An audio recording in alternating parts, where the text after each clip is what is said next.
نحمده ونصلي على رسوله الكريم أما بعد فأعوذ بالله من الشيطان الرجيم بسم الله الرحمن الرحيم قال الله تبارك وتعالى في القرآن المجيد والفرقان الحميد يا أيها الذين آمنوا كتب عليكم الصيام كما كتب على الذين من قبلكم لعلكم تتقون۔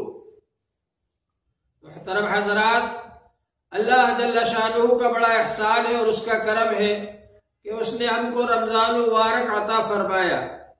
یہ رمضان شریف بہت ہی مبارک مہینہ ہے۔ رمضان شریف کے اندر اللہ تبارک و تعالی نے ہمارے لیے ایک ٹریننگ کورس رکھا ہے۔ رمضان شریف کے اندر ہم سے دن میں روزے رکھوائے جاتے ہیں۔ روزے کا مطلب یہ ہے کہ صبح صادق سے لے کر غروب آفتاب تک کھانے سے، پینے سے، خواہشات نفسانی سے آدمی بچا رہے اور یہ نیت کرے کہ میں اللہ کے لیے ان سب چیزوں کو چھوڑ رہا ہوں، اور جب غروب آفتاب ہو تب کھانا پینا شروع کرے۔ اللہ تبارک و تعالی نے منع کر دیا تو رک گئے، اور اللہ تعالی نے اجازت دے دی تو کھانا پینا شروع کر دیا۔ اس کا نام روزہ ہے۔ حضور پاک صلی اللہ علیہ وسلم نے ارشاد فرمایا ہے، من صام رمضان ایمانا واحتسابا غفر له ما تقدم من ذنبہ، جس نے رمضان شریف کے روزے رکھے ایمان کے ساتھ اور اخلاص کے ساتھ، احتساب کے ساتھ، اس کے پچھلے گناہ معاف ہو جائیں گے۔ ومن قام رمضان ایمانا واحتسابا غفر له ما تقدم من ذنبہ، اور جس نے رمضان شریف کے رات میں عبادت کی، تراویح پڑھی ایمان کے ساتھ اور اخلاص کے ساتھ اور احتساب کے ساتھ، ثواب کی نیت سے، اس کے پچھلے گناہ معاف کر دیے جائیں گے۔ حضور پاک صلی اللہ علیہ وسلم نے ہم کو روزے کا طریقہ بتلایا اور یہ ارشاد فرمایا، الصیام جنۃ، روزے ڈھال ہے، گناہوں سے بچنے کے لیے ڈھال ہے۔ جس طرح سے دشمن سے بچنے کے لیے ڈھال کو استعمال کیا جاتا ہے، اس طرح شیطانی حملوں سے اور نفسانی فریب سے بچنے کے لیے اور گناہوں سے بچنے کے لیے روزے ڈھال ہے۔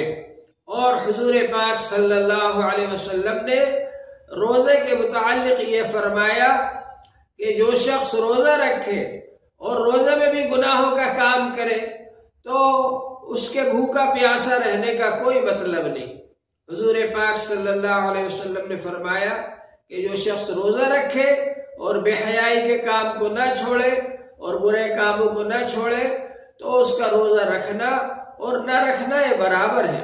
من لم يدع قول الزور والعمل به فليس لله حاجة في أن يدع طعامه وشرابه، جو شخص روزہ رکھ کر بھی جھوٹی باتوں کو نہ چھوڑے، بری باتوں کو نہ چھوڑے اور برے کاموں کو نہ چھوڑے تو اللہ تعالیٰ کو اس کے بھوکا پیاسا رہنے کی کوئی ضرورت نہیں۔ روزہ رکھنے کا مقصد تو یہ ہے کہ آدمی گناہوں سے بچے، آدمی برائیوں سے بچے، آدمی ہر اس کام سے بچے جو اللہ تعالیٰ کو ناپسند ہے۔ اللہ جل شانہ نے ہم سے روزہ اس لیے رکھوایا تاکہ ہم گناہوں سے بچنے والے بن جائیں۔ گناہوں سے بچنے کی ٹریننگ دینے کے لیے روزہ رکھوایا جاتا ہے، اس لیے کہ روزے کی حالت میں حلال مال جو اپنا مال ہے اس کے کھانے سے بھی منع کر دیا گیا، روزے کی حالت میں حلال بیوی جو اپنی بیوی ہے اس سے فائدہ حاصل کرنے سے بھی منع کر دیا گیا۔ تو اس کی اجازت کیسے ہو سکتی ہے کہ آدمی حرام کام کرے، گناہ کا کام کرے روزے کی حالت کے اندر؟ وہ تو بہرحال منع ہی ہے، بغیر روزے کے بھی منع ہے اور روزے کی حالت میں اور زیادہ منع ہے۔ بلکہ روزہ اس لیے رکھوایا جاتا ہے تاکہ آدمی کو عادت ہو جائے، اور جب وہ اچھے کاموں سے، حلال کاموں سے، جائز کاموں سے بچ رہا ہے اللہ کے حکم سے روزے میں، تو وہ ناجائز کاموں سے بھی بچنے والا بن جائے، ناجائز کاموں کو بھی چھوڑنے والا بن جائے، اس لیے روزہ رکھوایا جاتا ہے۔ تو حضور پاک صلی اللہ علیہ وسلم نے یہ بات ارشاد فرمائی ہمارے لیے، اور یہ فرمایا کہ روزہ جو ہے وہ تقوی کی ٹریننگ کے لیے ہے۔ اللہ جل شانہ نے ارشاد فرمایا یا ایھا الذین آمنوا کتب علیکم الصیام کما کتب علی الذین من قبلکم لعلکم تتقون، اے ایمان والو تمہارے اوپر روزے فرض کیے گئے جیسا کہ تم سے پہلے لوگوں پر روزے فرض کیے گئے تھے، تاکہ تم متقی اور پرہیزگار بن جاؤ، تمہارے اندر تقویٰ آ جائے، تمہارے اندر اللہ کا خوف آ جائے، اللہ کا ڈر آ جائے، اور اللہ کے ڈر سے گناہوں سے بچنے والے بن جاؤ۔ اس مقصد کے لیے تم سے روزہ رکھوایا جا رہا ہے۔ حضور پاک صلی اللہ علیہ وسلم نے ارشاد فرمایا ہے کہ لا يكون العبد تقيا حتى يحاسب نفسه كما يحاسب شريكه من أين مطعمه ملبسه۔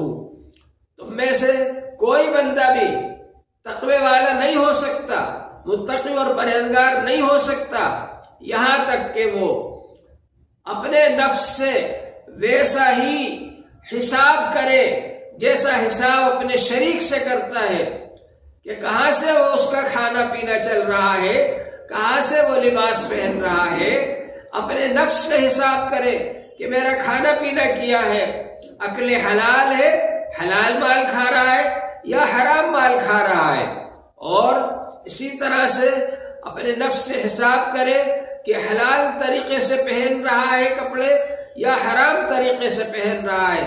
جس طرح سے وہ اپنے شریک سے، پارٹنر سے حساب کرتا ہے تجارت کے اندر، پارٹنری کے اندر، اس طرح سے اپنے نفس سے حساب کرے، تب جا کر کے آدمی متقی اور پرہیزگار بنے گا۔ حضرت عمر رضی اللہ تعالی عنہ نے دریافت کیا ابی بن کعب رضی اللہ تعالی عنہ سے، اور یہ پوچھا کہ تقوی کیا ہے؟ تو حضرت ابی بن کعب رضی اللہ عنہ نے فرمایا اے امیر المومنین، کبھی کانٹے دار راستے پر آپ کا گزر ہوا ہے؟ تو انہوں نے کہا جی ہاں ہوا ہے۔ تو آپ نے فرمایا کہ جو شخص کانٹے دار راستے پر گزرتا ہے کیسے گزرتا ہے؟ حضرت عمر رضی اللہ عنہ نے کہا کہ اپنے کپڑے کو سمیٹ کر گزرتا ہے تاکہ اس کے کپڑے کانٹوں میں نہ الجھ جائیں۔ تو ابی بن کعب رضی اللہ عنہ نے فرمایا کہ دنیا سے آدمی اسی طرح گناہوں سے بچ کر اور برائیوں سے بچ کر گزر جائے کہ اس کا دامن گناہوں میں اور برائیوں میں آلودہ نہ ہو، اسی کا نام تقوی ہے۔ اور حضور پاک صلی اللہ علیہ وسلم نے فرمایا اتق اللہ تکن اعبد الناس، اللہ سے ڈرنے والے بن جاؤ، سب سے زیادہ عبادت گزار بن جاؤ گے۔ نماز پڑھنا یہ عبادت ہے، روزہ رکھنا یہ عبادت ہے، زکوٰۃ دینا یہ عبادت ہے، نفلیں پڑھنا یہ عبادت ہے، لیکن جس طرح سے یہ سب عبادتیں ہیں ایسے ہی گناہوں سے بچنا بھی عبادت ہے۔ گناہوں سے بچ کر بھی آدمی اللہ کے قریب ہو جاتا ہے، اللہ کا مقرب بن جاتا ہے، اللہ کی رضا حاصل کر لیتا ہے۔ آپ نے سنا ہوگا کہ 3 آدمی جا رہے تھے راستے میں اور زور کی آندھی آ گئی تو وہ ایک گپھا میں، ایک غار میں چھپ گئے، اور پھر انہوں نے وہاں پر جب نکلنے سے مایوس ہو گئے تو اپنے اپنے عمل کے بارے میں انہوں نے اللہ سے درخواست کی کہ اللہ تعالی ہم نے یہ عمل کیا تھا، اگر یہ خالص آپ کی رضا کے لیے ہے تو اس غار کا منہ کھول دیجئے تاکہ ہم نکل جائیں۔ ان میں سے ایک آدمی وہ تھا جس نے یہ کہا کہ اللہ تعالی میری چچا زاد بہن تھی، وہ بہت خوبصورت تھی اور مجھے بہت پسند تھی۔ ایک بار وہ میرے پاس قرض مانگنے کے لیے آئی اور میں نے سوچا کہ اچھا موقع ہے اس کو پھنسانے کا، تو میں نے اس سے کہا کہ قرض تو دوں گا لیکن یہ شرط ہے کہ میری خواہش کو پوری کر، اور وہ مجبوری کی وجہ سے میری خواہش پوری کرنے کے لیے تیار ہو گئی۔ لیکن جب میں اس کے قریب بیٹھا تو اس نے کہا اتق اللہ ولا تحفظ الخاتم بغیر حق، اللہ سے ڈر اور اللہ کی لگائی ہوئی مہر کو ناحق نہ توڑ۔ اے اللہ، میں نے جب آپ کا نام سنا تو میں اٹھ کر کے کھڑا ہو گیا اور میں نے اس کو چھوڑ دیا اور جانے دیا، اور اس کو جو قرض دیا تھا وہ بھی واپس نہیں لیا۔ اے اللہ، اگر میں آپ کے خوف سے اس گناہ سے رک گیا اور آپ کو یہ بات پسند ہے تو آپ اس عمل کی برکت سے یہ غار کا گفا کا منہ کھول دیجئے اور ہمارے نکلنے کا راستہ صاف کر دیجئے۔ چنانچہ اللہ جل شانہ نے ان تینوں کے عمل کو قبول فرمایا اور ان تینوں کے لیے وہ چٹان کو ہٹا دیا اور راستہ گفا میں سے غار میں سے نکلنے کا ان کو مل گیا۔ تو حقیقت یہ ہے کہ آدمی جس طرح عبادت کرنے سے اللہ کے قریب ہوتا ہے اسی طرح سے وہ گناہوں سے بچنے سے بھی اللہ کے قریب ہوتا ہے۔ اور روزہ اس لیے رکھوایا جاتا ہے تاکہ ہم کو گناہوں سے بچنے کی ٹریننگ دی جائے۔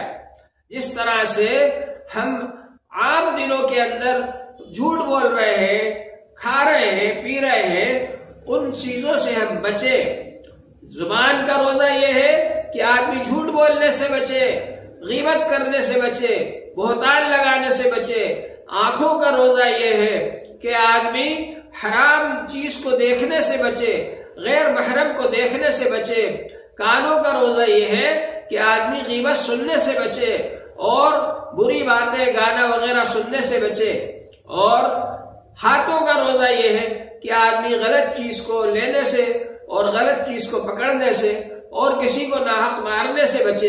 اور اسی طرح سے پیروں کا روزہ یہ ہے کہ آدمی غلط جگہوں پر نہ جائے۔ آج ہم لوگوں کا حال یہ ہے کہ ہم دن بھر روزہ افطار کرتے رہتے ہیں، ادھر غیر محرم کو دیکھ لیا، ادھر گانا سن لیا، ادھر گالی بک دی، ادھر کسی کو مار دیا، اور جب پھر روزہ افطار کا وقت ہوتا ہے تو دسترخوان لگا کر بیٹھتے ہیں کہ اب روزہ افطاری ہو رہی ہے، حالانکہ روزہ تو پہلے ہی افطار ہو چکا ہے، ٹوٹ چکا ہے گناہوں کی وجہ سے۔ یعنی روزہ کامل مکمل نہیں ہوتا۔ روزہ حقیقت میں تو ظاہری صورت روزے کی یہ ہے کہ آدمی کھانے سے بچے، پینے سے بچے اور ہم بستری سے بچے۔ یہ تین کام کرنے سے ظاہری روزہ ٹوٹے گا، لیکن جو حقیقی روزہ ہے، حقیقت میں جو ہم سے روزہ رکھوانا مقصد ہے اور حقیقت میں جو کامل مکمل روزہ ہے، وہ گناہوں کا کام کرنے سے خراب ہو جاتا ہے، مکروہ ہو جاتا ہے، اور ایسا ہو جاتا ہے جیسا کہ بیکار ہو گیا اور روزہ رکھنا اور نہ رکھنا برابر ہو گیا۔ ظاہری اعتبار سے تو روزے کا حکم لگ جائے گا، اگر کسی نے کھایا پیا نہیں ہے، ہم بستری نہیں کی ہے روزے کی حالت میں، تو اس کو ہم روزے دار ہی مان لیں گے، لیکن حقیقت میں اس کا روزہ ختم ہو گیا جس نے روزے کی حالت میں گناہوں کے کام کیے۔ تو اس لیے ضروری ہے کہ جس طرح سے ہم روزے کی حالت میں گناہوں کے کاموں سے بچتے ہیں، عام دنوں کے اندر بھی بچنے والے بن جائے، اسی کی ٹریننگ دینے کے لیے یہ روزہ رکھوایا جاتا ہے۔ جس طرح سے ہم روزے کی حالت میں کھانے سے بچتے ہیں، پینے سے بچتے ہیں، کوئی کمزور سے کمزور ایمان والا بھی روزے کی حالت میں تنہا ہوتا ہے جب بھی نہیں کھاتا، کمزور سے کمزور ایمان والا بھی جب تنہا ہوتا ہے تب وہ پانی نہیں پیتا۔ اسی طرح سے ہم لوگ عام دنوں کے اندر بھی گناہوں سے بچنے والے بن جائیں اور تنہائی میں بھی اور سب کے سامنے بھی ہر قسم کے گناہوں سے رک جائیں، اسی کی ٹریننگ دینے کے لیے روزہ رکھوایا جاتا ہے۔ اللہ جل شانہ ہم سب کو عمل کی توفیق عطا فرمائے۔ وآخر دعوانا الحمد للہ رب العالمین۔